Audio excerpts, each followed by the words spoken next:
Well, hello and welcome to the stream. Let's go ahead and see what we can get into. We're going to do a little bit of this Martin Bell dream and enjoy.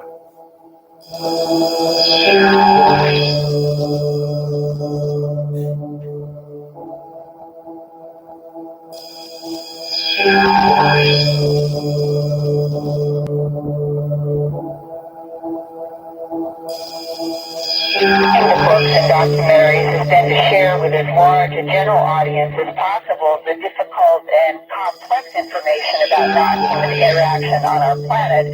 So I'm grateful for this larger bookstore connection and hope all our listeners will encourage Barnesville to keep carrying books like Glimpses as we try to deal with this difficult subject. Hey, Linda, I'm curious. How does it feel to go to a big bookstore and see your own books sitting there? Well, it was so, to use the phrase, it made my heart sing because I don't think anybody could possibly know how difficult the last 15 years of my life have been because I have chosen to explore these subjects. I'm certain that's true. But I mean, to see your own work there in a major bookstore must have been a serious thrill. It was.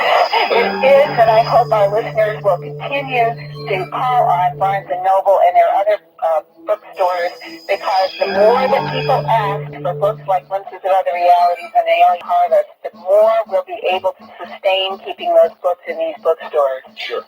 Now, this week I was also a guest on the NBC weekly television show The Other Side, which in this case was a show about investigators of the paranormal. That program, The Other Side, is broadcast after the morning news show on NBC and is focusing on some of the same subjects that we cover in Dreamland. So I encourage our radio listeners to look for The Other Side in their TV guide. They asked me to come back, and when I know that next date, I'll let everybody know. All right, so are you saying it's already aired? Yeah, it aired this past week, and I did not know precisely the date when we were on last Sunday, and it turned up that it was on that Wednesday, and I've gotten so many calls, and apparently they're going to try to do another show, and I'll for sure find out and let you guys know. Oh, please. All right.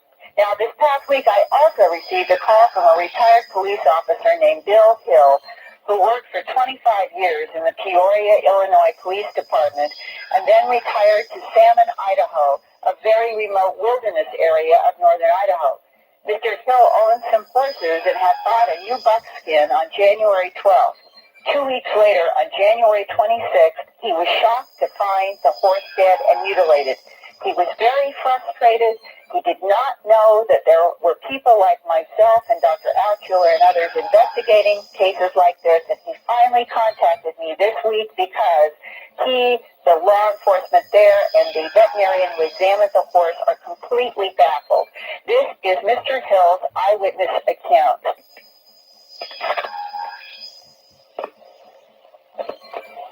So when I saw the horse laying there, I saw a large wound in the side of his neck with blood on it, and the blood was still steaming, and the snow was still melting on the horse, so he was fairly warm. So I told her not to go near it, and I backtracked. I did go within 10, 15 feet of the horse. Could you see any tracks on that moist ground? Absolutely not. It was a fresh snow, and the other horses hadn't been down in that lower pasture, and there were no tracks down there, and there was no tracks when I walked up to it. So we went back to the phone, called the sheriff's department, and a deputy came out, and when he came out, we got our flashlights, and we walked a little closer, and at that time I also observed there was a large patch of skin off the belly towards the rear end, and it was probably a foot to a foot and a half in diameter, and it went around behind the base of the penis, and there wasn't any skin on his penis either. So it was as if the hide had been removed, hide deep down to the surface of the muscle, and that the surface hide of the penis was removed also. Right, it was just the stomach hadn't been penetrated, it hadn't gone into the stomach cavity or anything, it just took the outside layer of skin off there. So my first impression when I saw the hole was that somebody shot it from the highway, and he's a buckskin horse and an elk colored, and during hunting season we have a lot of accidents where cattle and horses are shot, or sometimes it's just vandalism. So when I saw the damage done to the horse, I thought it was strange that if somebody had shot it from a distance, that they would come up this close to our house and do what they did to the horse. This is only about 300 feet from my house. It's out in plain sight, out in the pasture, and it's right across, my neighbor right across the road from me. It's approximately the same distance. We live on a dead-end road, and the road ends about 300 feet up before where the horse was. If anybody had been out there an hour before you arrived, which was broad daylight since the horse was still steaming, you would think that it would have been obvious for someone to be in that pasture with that horse. They would have had to walk several hundred feet in the open to walk up to this area. And if anybody would have been at our house or at the neighbor's home would have seen it, why, it would have been obvious. And they obviously spent some time down there skinning it and to take the skin off of it for the job that they did. So we made a big circle around the area where the horse was. We walked into the neighbor's pasture between the highway and our place, with the highway's about 500-600 feet away.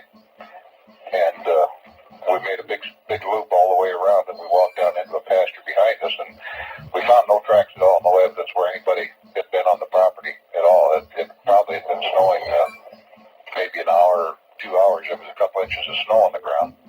It was a wet snow, and for the way that the blood was steaming coming out of the hole in the neck, it appeared very warm, and the snow was still melting on the horse.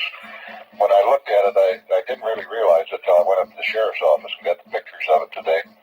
There was snow underneath the horse, and there was snow in places where the horse couldn't have been laying there, and it snowed over him. There had to have been snow on the ground where the horse was laid down. It was pretty obvious to us that he died right where he dropped. But the only wound that we could see was the hole in the neck. And this removal of the hide. Plus the removal of the hide. So my first thought was that it had been shot in the neck. And the head was taken to a veterinarian here. And they cut it off to examine it. And they x-rayed it, and they could find no bullet fragments or wadding from a shotgun shell or anything inside it. The veterinarian that autopsied it said that she'd never seen anything like it. It definitely wasn't a gunshot wound. It only went into the neck about 2 to 3 inches.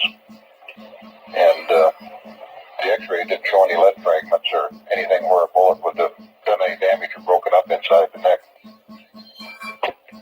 And Mr. Hill also learned that the Salmon, Idaho Sheriff's Department received a report about a UFO in the area around the time of the horse's death in January. Oh, I was going to ask about that, and there it is, the connection. Yeah. And I think that you can't stress enough the bizarre high strangeness of a horse found lying on 2 inches of snow with this kind of a hole in the neck, with the hide in a very clean cut, only hide deep across the belly, and picking the skin even of the scrotum and the penis very thinly, without any sign of any tracks anywhere in the entire pasture or around that horse, and with no signs of any fluid or any blood on the snow. Give me a guess. What do I think happened? Yep. Well, I think it fits into these other eyewitness reports that I have brought to Dreamland this past year from people like Mr. McKnight in Oregon, who encountered the mutilated animal out in Sand Springs and found a rancher there who was living in a trailer, who described for him how he had seen white glowing spheres in the sky come over the pasture, send down beams of light, had watched animals from the pasture rise in those beams of light, and then when they were returned, they were either returned down the beam of light or were simply dropped from some kind of an object in the sky, and when they dropped, they were there dead with these excisions. Now that could explain what happened to this horse in Idaho. And that is what could explain these other cases where cows have been found on wet sandbars with no tracks around them either. how about why? Well, then we get into what I have been trying to investigate for the last decade or so, the motive, the intent behind some non-human intelligence interacting with the plant, animal, and human life on our planet. And as Bud Hopkins keeps walking into the same seeming motive in the human abduction syndrome, genetic harvesting, that is one area that the abductees themselves have said that in the few cases that have involved both abductions and animal mutilations, that they understand that there is a harvesting of genetic material by something off planet to create some sort of hybrid species that is part life on our planet and part something else out there, and that still does not answer the bigger question, why? Which is what we're all trying to find out. At least it helps, I guess. All right, Linda, a lot of people want to contact you for various reasons, including your books, your publications, to write you letters, to fax you.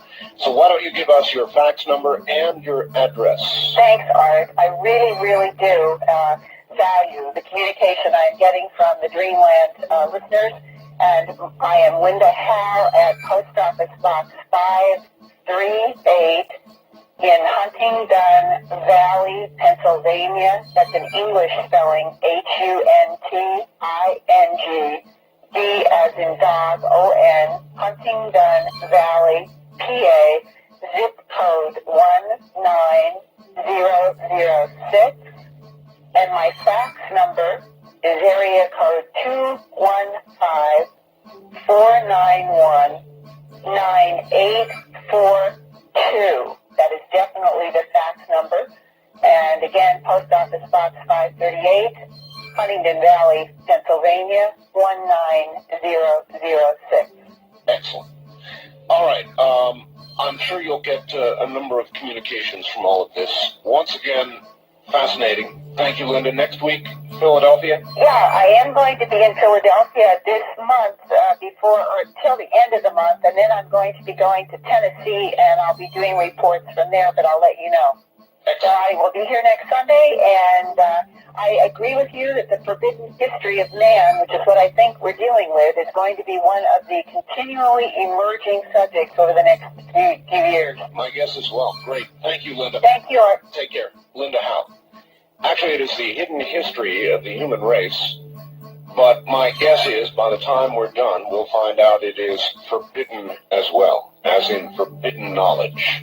Michael Cremo, or is it Cremo, we'll find out in just a second, has written a book called The Hidden History of the Human Race. And basically, I think he is going to suggest that our history as a human species is not as the scientists would have us believe. Perhaps not even close. He is a research associate with Bhaktivedanta, which is an institute that specializes in the history and philosophy of science. His persistent investigation during the 8 years of writing his widely acclaimed Forbidden Archaeology has documented a major scientific cover-up. He's currently researching the companion volume to Forbidden Archaeology, entitled The Descent of Man Revisited. It is a startling new explanation of human origins. So let's go, I believe, all the way to Florida and say hello, Michael. I'm going to be cautious here and just say, Michael, how do we pronounce your last name properly, Michael? Cremo. Cremo. That's right. So I had it right the first time. Very good. Michael, is a very provocative title, The Hidden History of the Human Race. How wrong do we have it about our origins? Well, if you listen to the current scientific establishment, they will tell you that human beings like you and I have only been on this planet for about 100,000 years. Right. And before that, you would have had more ape-like ancestors. But what I did was look into the entire history of archaeology and anthropology, look at every discovery that's ever been made over the past 150 years, and what emerged from that study is that there is a huge mountain of evidence suggesting that human beings like ourselves have been on this planet literally for hundreds of millions of years. But this evidence has been suppressed, it's been forgotten, it's been ignored, and I think the people of this country need to know about it. Where do we start? Then you're saying that those who believe in evolution, scientific evolution as it has been laid out for us, those who believe in creation the way it's been laid out for us, both are wrong? That's right. In other words, I'll give you some examples. All right. How this process of what we would call knowledge filtration has been going on for about 150 years. Now, I can give you examples going all the way back to the 19th century, all the way up to the present. Let's start with the present. In 1979, Mary Leakey, who is one of the most famous archaeologists of this century, Indeed, she discovered in Africa, in a country called Tanzania, some human footprints. And every expert who has looked at these prints has said they are no different than the footprints that you or I might make if we were walking on a beach today. And the unusual thing about these prints, however, is that they were found in rock that is 3.6 million years old. Now, I just told you the standard scientific doctrine is that beings capable of making such prints have only been around for about 100,000 years. yes. Somebody might say, well, maybe the ape men who lived at that time could have made those prints somehow. No, because the fossil foot bones from those ancient ape men are in the museums. They do not fit those prints because they had very long, curved toes. How do we know that the prints were made as long as you're saying, as long ago as you're saying they were? This is the information that is given to us by geologists. Now, you could always say, well, perhaps those dates are wrong, but what Richard Thompson, my co-author, and I did as part of our methodology was accept, for the sake of argument, the dates that scientists give. All right, well, okay, that makes sense. Michael, we're at the bottom of the hour here, and we've got to pause. We've got a lot to do and a long way to go, so stay right where you are, and we'll be back to you in about 4 minutes. All right. Michael Cremo is my guest. The Hidden History of the Human Race, his book, and we will probe. From the Kingdom of Nine, you're hearing Dreamland with Art Bell. To participate in the program, call toll-free 1-800-618-8255. 1-800-618-8255. First-time callers, area code 702-727-1222. Or the wildcard line at 702-727-1295. This is the CBC Radio Network. It absolutely is. Good evening, and Dreamland underway. Welcome. The Hidden History of the Human Race, the entire human race. Michael Cremo, you're back on. Hi. Hi, Art. Okay, Michael, it seems to me that if the history is not what the creationists say, and if the history is not what the evolutionists say, scientists, then it seems to me there's a whole group of people out there, experts of all kinds, who would like to take you and grind you into little pieces. Am I about right? Oh, I mean, this book, The Hidden History of the Human Race, has been causing shockwaves in the scientific community. We had Richard Leakey, for example. You know Richard Leakey. Indeed. Because your book is pure humbug. It's not deserved to be taken seriously by anyone but a fool. That's exactly the reaction I expected. I mean, that's exactly what you would expect from one of the architects of this whole paradigm. But on the other hand, we do have some more independent researchers who are really cheering us on. Virginia Steen McIntyre, a geologist who had the misfortune to discover some of these unusual things, says this book is a real eye-opener, and that even she herself didn't realize how much evidence there really is out there. So we're getting, as I said, a lot of reaction and a lot of negative reaction, and I think that's what you have to expect from a book like this, The Hidden History of the Human Race. All right. I've got a little sheet from you, and it suggests some myths that we suffer with traditional views, one of them being that we evolved from apes. That is indeed the traditional view, is it not? Ape became man? Yes, it is. If you go to any natural history museum, I mean, you'll see those little displays, the little ape-like creature, and then a slightly bigger ape man, and then a bigger one, and a bigger one, and finally a human being right towards the end at about 100,000 years. That's right. That's one of those. Textbooks, you look on the television specials, Walter Cronkite, Carl Sagan, they'll all be saying that, they'll all be repeating the standard dogma, but the actual facts that science has uncovered over the past 150 years simply don't support that. All right, well, let's say Michael Primo were to set up a demonstration, a little demonstration of the same exact thing, except following what you believe to be the case. During that whole span, with all those little beings slowly becoming man, what would Michael Primo's display look like? Well, we would have humans like us coexisting with these other creatures, just like today.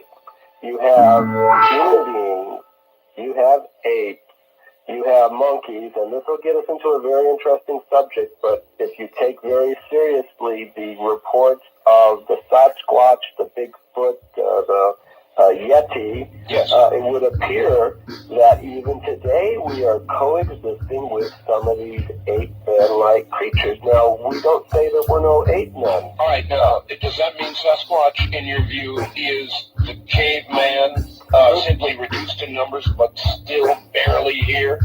Could be a survival Welcome to the stream. the Homo erectus type creatures. Now, I will say that in many cases, these creatures do seem to have some powers that ordinary animals don't.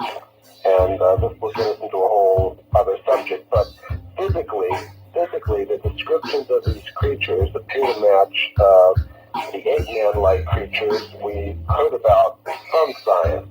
And I'll also say, now, you were mentioning I'm with the Bhaktivedanta Institute, yes, which is the science studies branch of the International Society for Krishna Consciousness, and we get a lot of our inspiration from ancient writings of different civilizations, for example, India. And in some of those ancient writings, you do find descriptions of human civilizations going back hundreds of millions of years on this planet. You also find descriptions of very primitive ape-man-like creatures who use stone tools.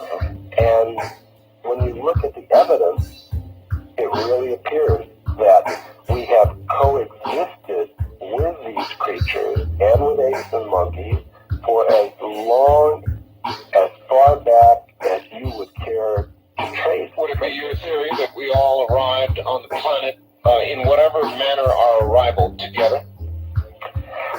Yes, that is what the facts actually suggest. And how we got here, that's a subject we intend to go into quite deeply in our next book, which we call Human Devolution. Devolution. In what manner do you suggest we got here if we all arrived at the same time? How long ago? Well, here's an interesting fact. The oldest artifact that we record in our book is 2.8 billion years old. Billion with a B? I'm sorry, billion with a B? Billion with a B. This is a grooved metallic sphere that was found in South Africa by miners. They're mining near a town called Ottosdalen in South Africa, a mineral called pyrophyllite. And when the miners go into these deposits, they're finding perfectly round metal spheres. And this metal is very hard. It's so hard that you can't even scratch it with a steel point, which means it's about as hard as diamonds. And one of these spheres in particular had 3 parallel grooves going around its equator, and no one has come up with a natural explanation for how these things could have been formed. Now, a lot of them are kept in the Natural History Museum in a little town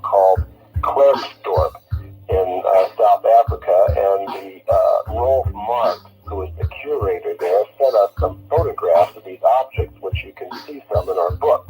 But the mineral deposits in which these things are found, in which the miners found them, are over 2 billion years old. Now, so that's taking us back quite far. Sure is. According to your standard accounts, you wouldn't have, you would just have some maybe one-celled creatures living in the ocean at that time. So we think, and this is something that the standard scientists recognize. For example, William Howells, who's again one of the big anthropologists of this century, one of the architects of the current paradigm, when he read the hidden history of the human race, he said, well, Michael, what you've done here is you've called into question not only our whole picture of human origins, but our whole picture of how life could have arisen on this planet. What you're suggesting is that no evolutionary idea that you could possibly think of could work. And that's a fact. So where we're headed is towards some kind of extraterrestrial. I was going to get to that. Mm-hmm. Well, are you believing then that some sort of extraterrestrial source is responsible for our creation, our placement here, and is still to this day watching over us? Is that? Well, I'll tell you what we're looking at. Right at the present moment, you've got 3 main theories of human origin. You've got, number 1, the Darwinian idea that we evolved from some simple one-celled creature. Yes. You could call that descent with modification, but starting with the simple things. And then gradually all the other plants and animals, and finally the human beings come. Yes. Then you have the standard creationist idea, which is that God pops it all into being somehow right in the beginning. Right. And then you have what I would call the extraterrestrial hypothesis, which places us as members of a kind of cosmic hierarchy, and there are contacts between different planets and the solar system. Yes. Now, from what we can see, my co-author and I, Richard Thompson, and drawing on some of our sources in these ancient Sanskrit writings, we're going to be taking elements from all 3 of those ideas and making a new synthesis. We think there's something, and Darwin had a little bit right, that there's some kind of descent with modification, but from what we can see, the descent is from higher beings, not on this planet. In other words, not starting out with a one-cell creature, but starting out with some very powerful human-like creatures in this cosmic hierarchy. And there is some kind of process of descent with modification going on. Now, from that creationist account, which is the second main explanation, we would put some kind of God or supreme intelligence and designer at the top of the whole system, but he's not popping everything into existence at once. He's using a process which may involve extraterrestrial contacts as part of it. And the whole thing has been going on for hundreds of millions of years, so that if we want to untangle our history, we may have to be dealing with all 3 of these. Isn't there some danger, though, in drawing from each one of the separate hypotheses that you will almost surely then get some part of it wrong? Well, we want to look at what the evidence actually suggests. And of course, we could discuss that, but there's evidence for extraterrestrial contacts. There is evidence for some kind of supreme designing intelligence. Okay, Michael, let us say that it is so, that our beginnings were extraterrestrial in origin, and that there is some part of evolution that's in play as well. In other words, they started this, but we are evolving or devolving, depending on how you look at it, and that's some sort of natural process. I'm not quite clear on the creator part of it.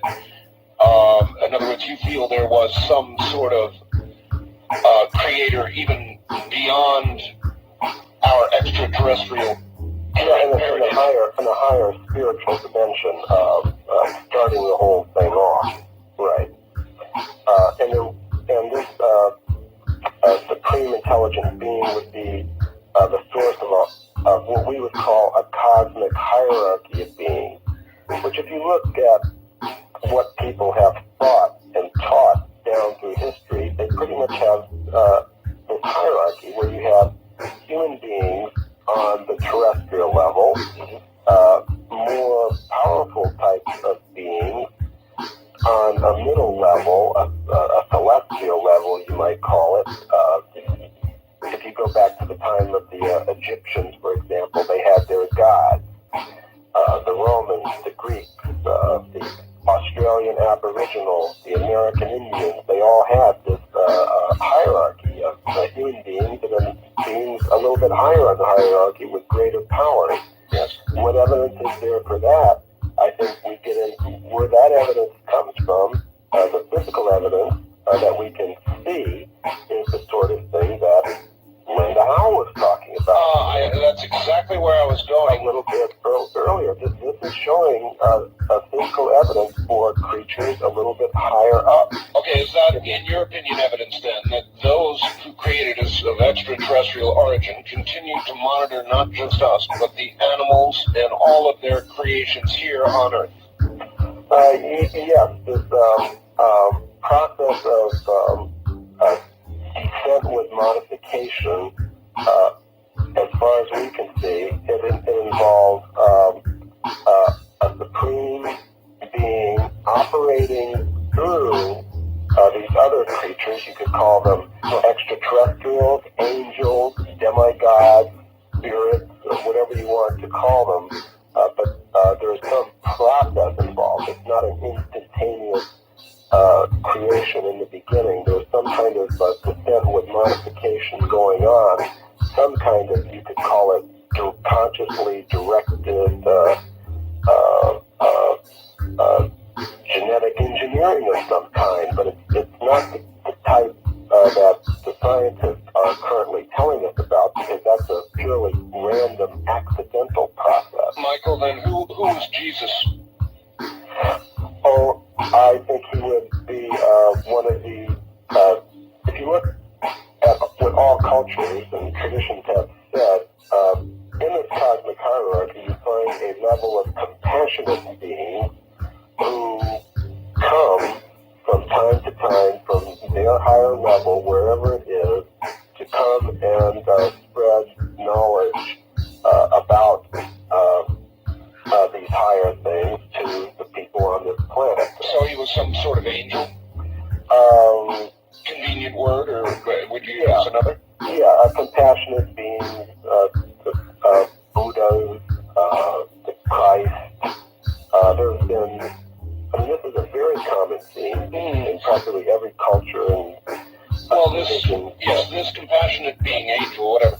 Then what are all his teachings? How do you deal with those? How do you deal with the Bible? I'm going to ask you before my audience does.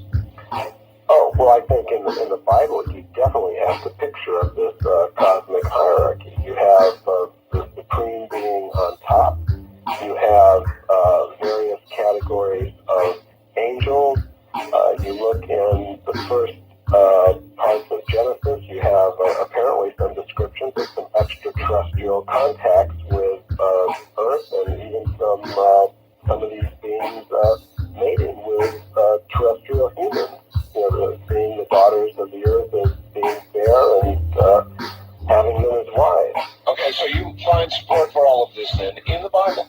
Oh, and not just in the Bible. As I said, if you look through the Jewish Kabbalah, you'll also find this cosmic hierarchy. You'll find it in the ancient Sanskrit writings of India. If you look at the Egyptians, the Aztecs, the American Indians, the Australian Aboriginals, you will see basically the same pattern. And I think this is very significant that all of these people in different times, in different places, talking about the same pattern, the same cosmic hierarchy. What that tends to suggest is that they are concentrating contemplating something real. They may be contemplating it from slightly different perspectives, but they're looking at the same thing, it would appear to me. Well, how could they have gotten it that wrong? I mean, Jesus viewed himself the Son of God. Oh, Son of God that's fine. That's fine? Yeah. I think he would have said, we're all sons of God. Of course, he's a very special one, being given so much power to teach about these things on this planet. Well, I'm sure there are a lot of people who would sort of take you on. I mean, an awful lot of what's in the Bible is very specific and would not at all jive with Michael Cremo, right? Oh, I'm sure there are those who will want to take a view like that. I'm sure there are others who will be able to appreciate the similarities between what you might find in one book of knowledge and another. All right, Michael, do species come and go? In other words, do we have species that, in effect, exit the Earth, as it is said dinosaurs have done? I think you argue with that, don't you? From what it appears to us, if you look at various sources, be it physical evidence, writings of different ancient civilizations, it would appear that no species really goes extinct. It will always be existing somewhere, either on this planet or perhaps some other in some other part of the universe. Now, you did mention the dinosaurs, and it's quite interesting that although the standard scientific doctrine is that these creatures are extinct, there are people even today, some very competent researchers, who say they appear to still be living in some parts of this planet. Where? For example, there have been sightings of dinosaur-like creatures in Africa, in the Congo region. There's quite a huge body of literature about that. Not very well known, but you have, for example, some French researchers have published a very massive book about these sightings. All right, we're going to hold it right there, Michael. We're at the top of the hour, and we will soon get the telephone lines open. And I feel as though I ought to have a special dinosaur line just in case anybody's got a line on a dinosaur out there. Fascinating. He suggests indeed they have been spotted possibly in the Congo. I had no idea. All right, we're going to break here at the top of the hour, and we'll be back. Michael Cremo is my guest. His book, The Hidden History of the Human Race. And indeed, it is very different than I have imagined. We'll be back with more. You're listening to the CBC Radio Network.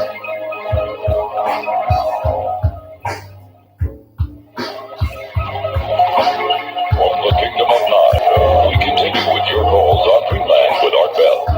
Call Art now, toll free at 1-800-618-8255. 1-800-618-TALK. First time callers, area code 702-727-1222. 702-10. I am here, and very good evening to you all. This is Dreamland. My guest is Michael Cremo.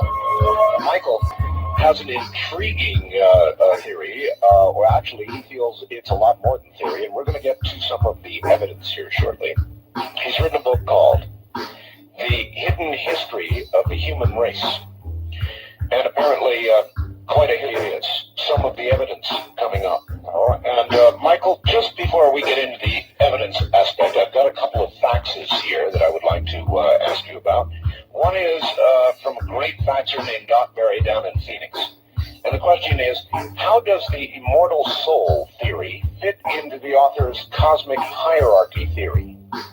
It fits in very well. That would be a big part of it. And I would say the physical evidence for that would come in the form of the medical reports, well-documented medical reports of the out-of-body experiences, the near-death experiences incarnation or reincarnation memories, such as those studied by Dr. Ian Stevenson, who is a psychiatrist at the University of Virginia, and he studied thousands of cases of small children who report past life memories. Now, children, they can't go to the library and make up a very elaborate past life story. These children tend to report very ordinary past lives, and he's been able to document the previous incarnation of these children in hundreds of cases. I too find children to be very, very credible in these areas. All right, I hate to rush you, but we've got to do that. Here's another one. Is it possible that life has been brought to this planet numerous times, and like Plant Hot, we keep dying as a species? Our sponsors, the ETs, I guess, may not want to waste a perfectly good planet and have continued to recycle this place for millions of years. Good theory? Well, the part, I don't know that I could agree with every detail of it, but the first part that was mentioned, that we've got multiple origins on this planet.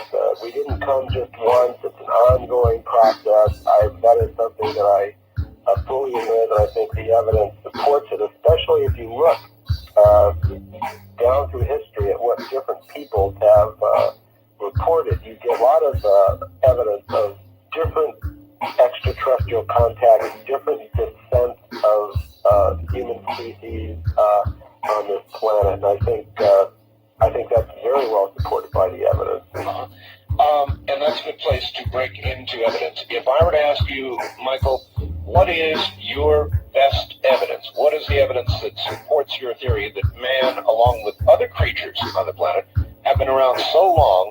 Give me the best stuff you've got. What would you give me? And I really have to pay this attention to this evidence, because if we're going to an alternative explanation to the evolutionary doctrine that is now so dominant, we have to show that evidence is not, that theory is not supported by the evidence. Otherwise, why even talk about these alternatives? So let's look at some discoveries that were made by some California gold miners back in the gold rush days. They were digging tunnels thousands of feet into solid rock in the sides of mountains. Now, I've talked with geologists in the state of California, and they say that this rock in these mountains is at least 10 million and as much as 50 million years old. Now, inside these tunnels, these miners were finding human skeletons, they were finding obsidian spear points, they were finding all kinds of human artifacts. These were collected together by a man named J.D. Whitney, who was the state geologist of California at the time, and he wrote a massive book about them, which was published by Harvard University in 1883. Now, my question is, well, why don't we hear about these anymore? Why aren't they on display in the museums? They were suppressed. The evidence was suppressed. There was a very powerful anthropologist named William H. Holmes in Washington, D.C. at the Smithsonian Institution, that institution that's still there on the Mall in Washington, D.C. And here's what... And I might add, Michael, in the business, in my view, of distorting or trying to even recent history with respect to World War II, but that's another story. All right. But you can see there's a whole history of how that distortion goes on. So this is what Dr. Holmes of the Smithsonian Institution said to Whitney out in California. He said and this the exact quote's in our book, but this is a good rendition of it. He said, if Dr. Whitney had understood the theory of human evolution as we understand it today, then he would have hesitated to announce his conclusion. Despite the imposing array of facts with which he was confronted. In other words, the facts don't go along with the theory, but the facts have to go, and Dr. Whitney has to go, and the artifacts have to go. So there you had some very good evidence showing you had human beings up to 50 million years ago in California. Going back a little bit further, we had in 1862 a scientific magazine called The Geologist that told how in Macoupin County, Illinois, which is right here in the United States, 90 feet deep below the ground in coal, in a layer of coal that was below 2 solid feet of slate rock, an entire human skeleton, no different than ours. In other words, not an ape-man skeleton, but a skeleton no different than ours was found in the coal there. That it just seems impossible that this could have happened, and I realize where you're going with respect to then the age of that being, obviously, but it seems impossible to me that the traditional scientific community could either suppress, ignore, or lie about evidence of this magnitude. Well, it does happen, and it's still happening today. We shouldn't be so surprised that evidence can be kept secret. For example, we find that governments they can keep it secret. Well, I know that's true, Michael, but the origins of the human being, it's such an important question that you would think that even scientists with egos regarding previously established theories would not be blind to really significant evidence like a skeleton in coal. Now, how are they able to just dismiss, and how can they call themselves scientists if they do? Well, I just gave you the example of this William Holmes of the Smithsonian Institution just bluntly dismissing a huge body of evidence, human skeleton, tools, all kinds of things, from California, just because it went against the idea of human evolution. Well, he's but one scientist. A lot of power, a lot of prestige, a lot of money is involved in all this. There are some of the big foundations, like the Rockefeller Foundation and the Carnegie Institution, are involved in this. So you're saying governments are involved in this. We see that basically this idea of Darwinian evolution is being enforced on the American education system by the full power of the United States government through its judicial system. In other words, the scientists have got the United States government suppressing this evidence. Now, this is and preventing it from being taught in the schools.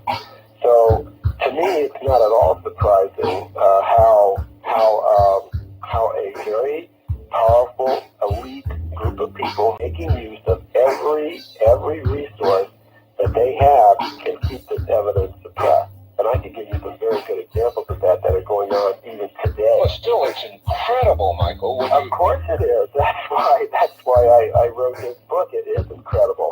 It is shocking, and I think people need to know about it. But it is saying that all of these organizations and all of these scientists, instead of being devoted to a search for the truth, you're charging are devoted to maintaining a cover-up. That's right. And this is going on in many areas. Well, I can tell you a person that I know personally who was a victim of this kind of treatment. It's Virginia Steen McIntyre, a geologist who was working with the U.S. Geological Survey. Now, in the 1960s, some anthropologists went down to Mexico at a place called Huayablaco, which is near Puebla, which is near Mexico City. And they uncovered some human artifacts there, some advanced stone tools. And when the anthropologists dig up something like that, they want to know how old it is. So what they do is they call in a geologist, right? Because the geologist can tell them how old the strata of the earth were in which those things were found. So they called in Virginia Steen McIntyre of the U.S. Geological Survey. Yes. And she and three of her colleagues dated that site with 4 different methods, and each of the methods gave an age of about 250,000 years, which is unusual for 2 reasons. First of all, no human being should have been in existence 250,000 years ago, anatomically modern human beings like us. Indeed. And what to speak of in Mexico, because the standard idea is that human beings didn't come over to the New World until about 20,000 years ago, when the Indians supposedly came over the Bering land bridge up in Alaska from Siberia and wandered down into America. Yes. So to have this evidence at 250,000 years in Mexico was shocking. Now the anthropologists, they were shocked because it would ruin their careers. They were expecting, we'll get a date. So Virginia C. McIntyre, she decided she was going to stick with her date. Here's what happened to her. She couldn't get them published. She couldn't get the reports published. She was labeled a maverick and a publicity seeker in her profession. She lost the teaching position that she held at an American university, and finally, she was forced out of her job, and she couldn't work as a geologist again. So what did she do? Change all? What did she do? No, she still maintains. She is still sticking by her guns, and she and I were both actually on a show called Sightings a couple of weeks ago. I know Sightings, of course. Right, and she's trying to get that message out. This is one example of some very direct suppression that's going on.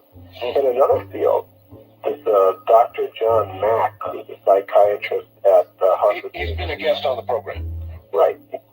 Now, here's what's happened to him recently. We've received some communication from his attorneys who have told us that of course, you know what he does. He has investigated reports of alien abductions of people under hypnosis.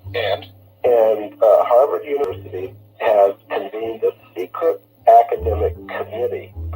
And the report that this committee is delivering has said that he is acting irresponsibly as a scholar. Really? And his attorneys say that this report will be used to attempt to take away his tenure and perhaps even to institute a malpractice suit against him. Oh, I'm so sorry to hear that. Now this is, it's like the Galileo case all over again. So when we hear that, science is an objective process, I take it that there is some procedure in place to give Professor Mack an opportunity to defend the legitimacy of his views and research, correct? That's correct. And what procedure is that? He has until, according to the communications I saw, he has until March 15th to offer a defense, and I think researchers around the country who are sympathetic to him are being asked to write to the administration of Harvard University in support of him. I'm so sorry to hear about that. I'm so sorry to hear about that. I thought we had taken a step forward, and this sounds like one, maybe two to the rear. Yes, Art. And this is, these are the things that convinced me that it isn't so hard to see why evidence that goes against the standard views can be suppressed in other areas as well. It's a pretty good example, Orion, and I'm sorry to hear it. All right, I would like to begin taking some calls, if you would. Boy, that's really shocking news about Professor Mack. But when did you get that news? This arrived in the mail a couple of months ago here at our offices, and it was directed to my co-author, Richard Thompson, who is the author of a book called Alien Identities, which deals with UFO questions. Mm-hmm. All right, let us begin taking a few calls, Michael. West of the Rockies, you're on the air with Michael Cremo. Good evening. Good evening, Art Bell. This is Ed. I'm in Larkspur, California. Hello, Ed. A very good evening to you. I've been very interested. I've been following your program off of other stations, and it got shifted off of KSFO. I picked you up in my car. I don't have a phone there. I can't get it in my house, but that's where I'm calling you from. I understand. My friend, I have something that perhaps you'll laugh. But about a year ago, I came across a series of books beginning in 1982, published by a credentialed person in Southern California who is a transcriber. The astounding thing about it is, and I'm shaken to even tell you this because I don't expect it to be believed, but there has been in print now since 1991 something called the New Revelation of the Lord Jesus Christ. It is 760-odd pages in quote. It's not a channel job. All right, can you give us a brief idea of what it is about? Yes, sir. It starts with the premise that the spiritual progression in what is known as the multiverse, universe, planet, Earth, everywhere, is now such that a direct revelation can be put into plain English instead of the language of correspondences that is used in the Bible. Because at that time, humanity and much else was in its infancy and had to be told, like, don't touch this radiator. It was or else and no explanations. The astounding thing is that it sets forth, in quotes, as I say. Gotta hurry here. Yeah, it sets forth the whole history of the human race, of humanity in general, its place, the extent and degree to which our guesswork has been nothing much more than that. And it confirms that we are a splice job and probably 9th or 10th or 15th one down the line. All right, are you aware of this? I've heard similar things. I'm not aware of that exact book, no. All right. Well, all I can say is you should, sir, share the source with us. We're at the bottom of the hour. So please feel free to share the source, fax or write to me.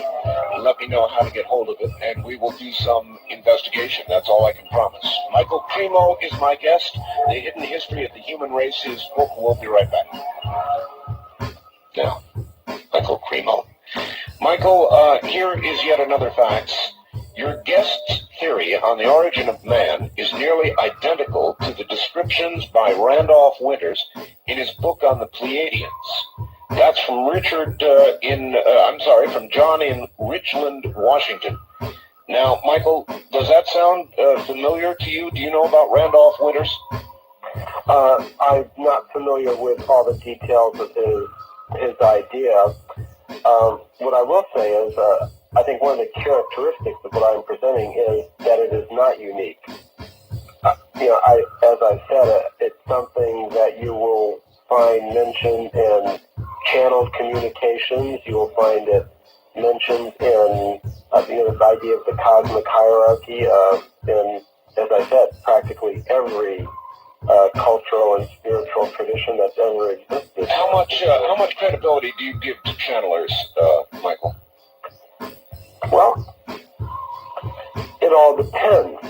Practically every communication that we have from higher dimensions, you could say, is in one way or other channeled. Now, you may call it divine inspiration or the Holy Spirit speaking through someone, but I think channeling as a phenomenon, as a way of getting information from the higher levels in the hierarchy is a very well established fact. Now, what may be coming through those channels, I think we have to, judge, because sometimes you may be getting disinformation. I think this happens in many of the UFO communication. It happens in all related fields, I'm sure. Right. Michael, I'm sure. West of the Rockies, you're on the air with Michael Cremo. Good evening. Good evening. I have two quick questions. All right, where are you? Tacoma, Washington. Tacoma, all right, go ahead. Okay. Earlier, you guys said that we've been, as humans, existing on the Earth with all the creatures, including Bigfoot. Yes. And I was wondering what he thinks of some of the stories that I've heard about Bigfoot in connection with UFO sightings. All right. Yes, well, I was alluding to that before. I was saying that we can't consider these creatures simply to be just sort of like big apes. They seem to have, some of them have powers that go beyond what normal animals would be expected to have, And there is indeed quite a literature on reports of these creatures in connection. Well, as long as we're on the subject, Michael, you keep taunting me with that powers. They seem to have powers. For example. Well, it's very unusual that none of them have ever been captured. So you mean powers of eluding hunters? Right. Powers for eluding hunters. Also having been cited in connection with these UFO objects. Also, if you look at traditional accounts from the American Indians of these creatures, that they tend to manifest some mystic powers, as do many of the other animals that may be mentioned. Okay, well, with respect to the UFOs, I guess it would make sense, Michael, that they would keep track of one species, or Bigfoot, along with human beings who have been abducted, and animals that we consistently hear are abducted for one reason or another. So if your theory, if one accepts your theory, then it would make sense that UFOs would monitor these creatures as much as they might monitor us, only there would be far fewer of them. So I guess all that would make some sense. East of the Rockies, you're on the air with Michael Cremo. Hi. Hello, this is Jack from Charleston, South Carolina. Hi, Jack. Hi, I wanted to ask your guest if he knows the air date of the sightings program that he said he taped a couple of weeks ago. That's a good question. Oh, that show, I'm sorry, that show has already aired. It aired this past winter. I forget what day it aired. I usually check. It's already been on the air. All right. I will mention, however, that I'm now working on as a consultant for one of the major networks for a television special. I can't reveal too much about it, but it'll be coming out in the fall. All right. Also, I want to ask quickly, I went to tell someone in my house what you were already talking about, and it came back, you mentioned about something about Too Bad about Professor Mack. Is that John Mack, the one who did alien investigations? Right. What were you saying about him? Well, okay. I hate to have to go over it again, but basically, Harvard is challenging Dr. Mack's credentials and area of investigation, and there's going to be some hearings or something. Is that about right, Michael? That's right. Yeah, the charge is that he's been acting irresponsibly as a scholar in suggesting that there may be some actual truth behind these stories of alien abduction. So there you are. Wildcard Line, you're on the air with Michael Cremo. Good evening. Hello, this is Fritz from Phoenix. Yes, Fritz. Well, over and over again, there's one mystery that baffles mankind for so many years, and I'm sure every one of you listening to this radio audience here is aware of it, that the Yeti or the abominable snowman, Sasquatch, or the Bigfoot definitely has a connection with UFO. In my opinion, they're all under the umbrella of the extraterrestrial presence, and they were brought here to our planet for whatever reasons. Michael, can you accept that? Well, that is Michael's theory of I would say that we all have an extraterrestrial origin if we trace it back far enough. All of the creatures on this planet, and it may be quite a complex series of events that led to all of the creatures on this planet being placed here. I wonder why the extraterrestrials decided to put so many varieties of human beings here. Any thoughts on that? Well, it would appear that, from ancient Sanskrit writings, we learned that there are 400,000 human species scattered throughout the universe. So we may and it would appear also from the UFO literature that there are many types of aliens. There are the standard grays, there are the so-called Nordic type. It would appear that there you also have a variety. So it doesn't surprise me that we may have been visited many times, that the human history may be much more complex than we've been led to imagine. Michael, when you stick with simple archaeology, when you simply challenge traditional scientific theories regarding how long we've been here and how we developed, it seems to me you're on one ground. That's right. When you jump to an explanation that involves extraterrestrials, then you put yourself in exactly the same position as Dr. Mack is now in, and it makes it much easier for the traditional scientific community to throw fertilizer on your whole theory. Yes? Well, they'll also try to object to the even the archaeological evidence, as you were suggesting earlier. Well, I know, but they hardly even have to bother with that, Michael. Right. You know, given what you've given them, I mean, it makes it easy for them, doesn't it?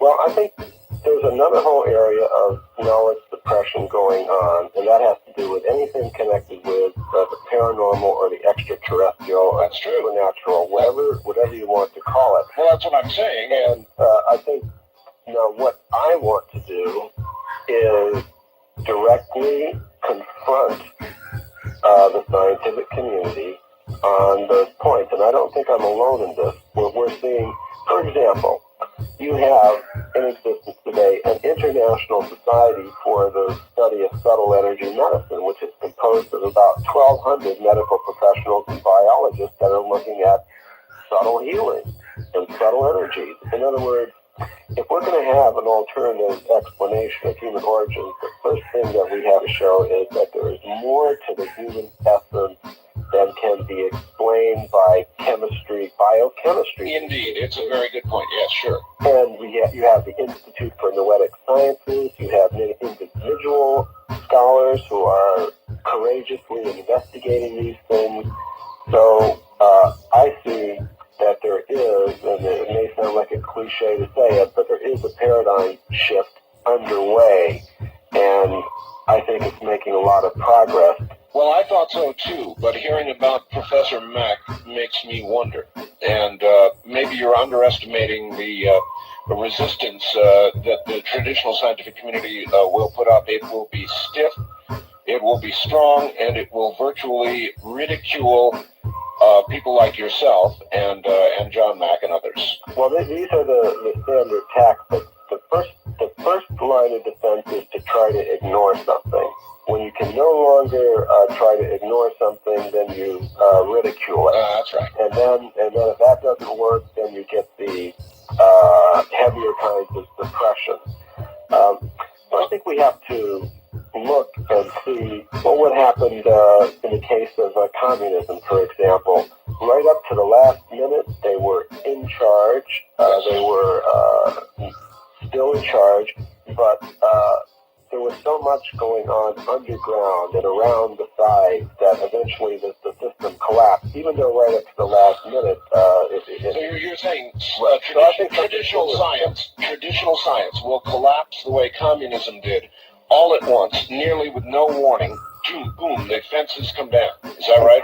Because there are so many people who do not believe in it anymore. There are so many cracks in the consensus. There are so many independent scholars investigating these things and and as I said, so many organized attempts by scholars who are a little bit more independent to investigate these subjects. So I think the combined weight of that will eventually bring about a collapse of the current consensus. All right. It's only been around for about 200 or 300 years. I understand. All right, Michael, let's stay with the phones here. East of the Rockies, you're on the air with Michael Cremo. Hi.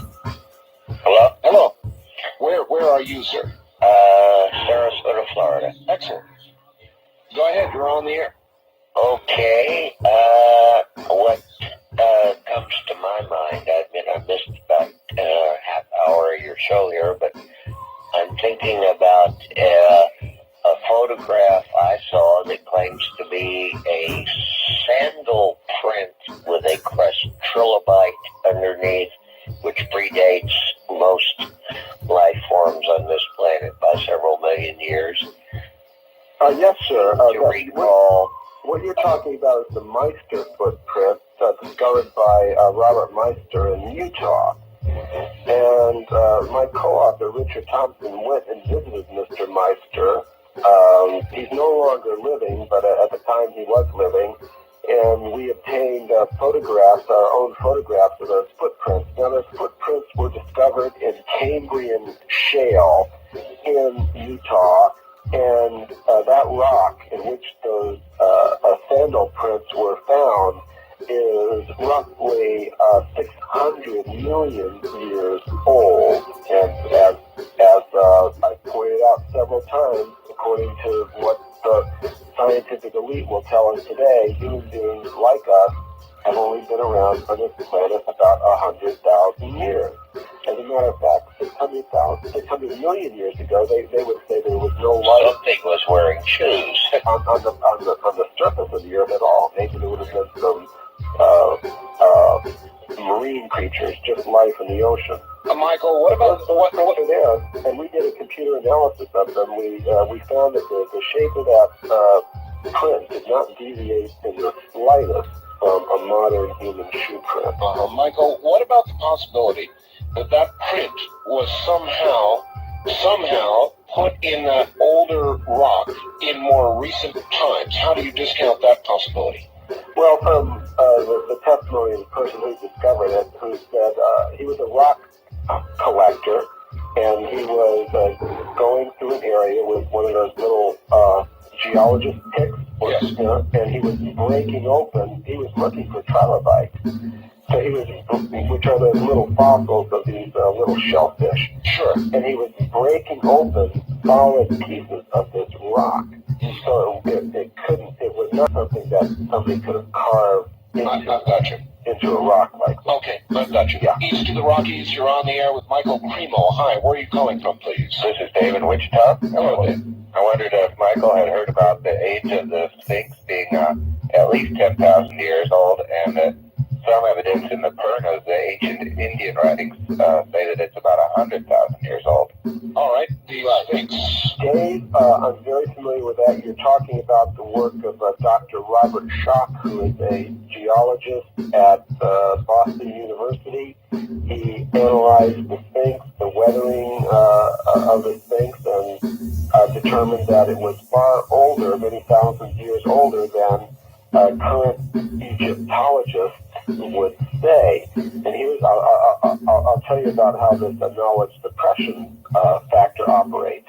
He wants to go back and conduct further studies, but the Antiquities Department, the government of Egypt, the department in charge of those monuments will not let him go back right at the present moment. Now, the Egyptians themselves, if you look at the ancient Egyptian writings themselves, they have a list of pharaohs going back 400,000 years.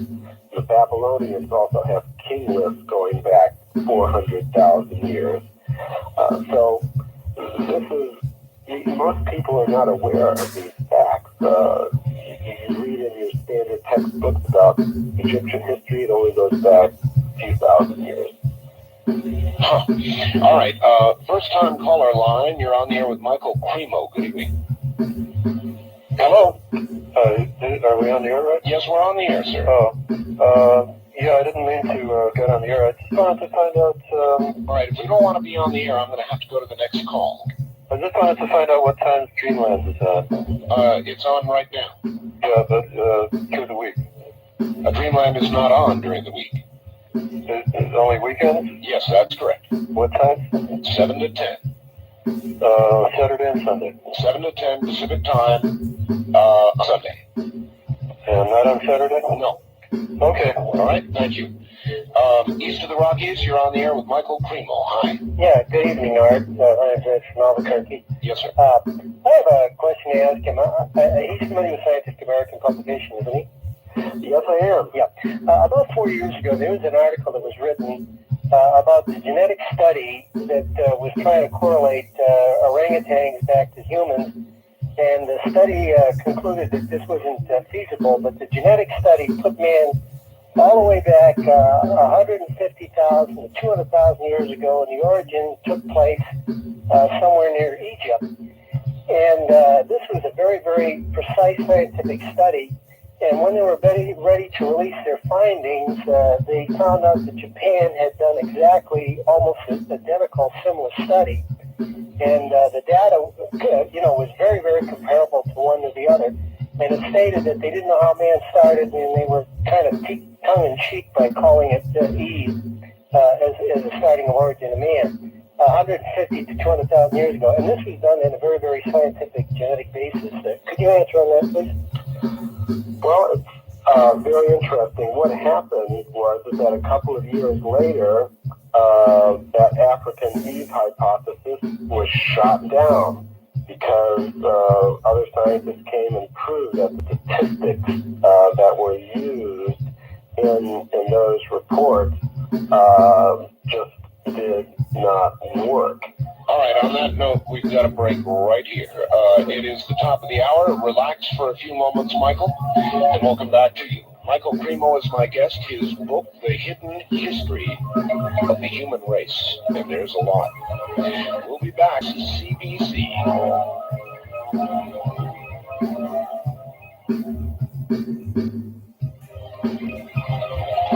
From the Kingdom of Nye, we continue with your calls on Freeland with Art Bell. Call Art now toll-free at 1-800-618-8255. 1-800-618-TALK. First-time callers, area code 702-727-1222. 702-727-1222. Or the wildcard line at area code 702-727-1295. 727-1295 in the 702 area code. Now again, here's Art Bell. The listeners to my regular weeknight program no doubt will appreciate this. Art, after listening to you and your guest and given our warlike disposition not to get along with each other, could Earth be your Dahmer Island? Fred Coco, yeah, sure it could, Fred. Dahmer Island is sort of an invention of mine, a place where criminals would be taken. Obviously, his theory that all of Earth is some sort of Dahmer Island, that we are prisoners from some other place or time. One never knows. Let me begin this hour. We're going to take care of our commercial content here. The Seatrain Company sell. Now, Art, could you ask your guest if he's heard about the rock that was found in Death Valley by some rock hounds that when cut in half contained a ceramic diode? The rock was dated somewhere around 500,000 years ago. Michael? I've heard about it. I haven't been able to get any very detailed information about that. The clear implication of that would be either alien technology or technology once before developed by man, long forgotten, and now, of course, full circle. But it would suggest one of those two. Well, I think you're absolutely right there, and the whole idea of cyclical time, things coming and going, is an idea that I'm very much in favor of. Actually, if you look at Aristotle, back at the time of the Greeks, he had the same idea. He said, the great inventions of human civilization have been made time and time and time again in the course of cyclical time. Yes, you don't find that to be in competition with your hypothesis? Not at all. As a matter of fact, it tends to match up with it. What we find, if you look at the entire history of archaeology and anthropology, is that you've got a very bewildering mixture of advanced artifacts and simple things, human bones and ape-man-like bones, all mixed up going back hundreds of millions of years. And this is really what you would predict if there were a kind of cyclical pattern to this whole process that we're involved in. All right, back to the phones. On the wildcard line, you're on the air with Michael Cremo. Hi. Yes, sir. From the Tri-Cities. Tri-Cities, Washington, yes. Yes. There's an anagram for some of these